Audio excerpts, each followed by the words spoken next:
નમસ્કાર મિત્રો. અંતરનો આનંદ. અંતરનો આનંદ એટલે કે આ ચહેરા પરની સ્માઇલ નહીં, પણ અંદરથી આવતી એક અનોખી ઉર્જા, એક અદ્ભુત ઉર્જા. આ ચહેરા પરનો આનંદ છે ને, એ તો ક્ષણિક અને તકલાદી છે, પણ આ જે અંતરનો આનંદ છે ને, એ ખૂબ જ અદ્ભુત, મજબૂત અને સ્થાયી છે. માટે જીવનમાં આ ચહેરા પરનો આનંદ અને દુનિયાનો આનંદ ઓછો માણવો અને અંતરનો આનંદ વધારે માણવો.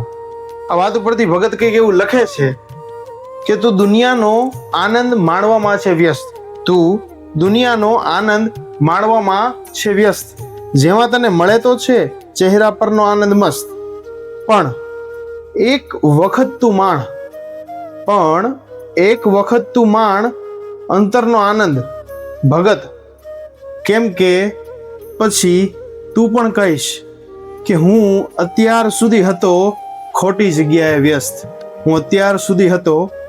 જગ્યાએ વ્યસ્ત.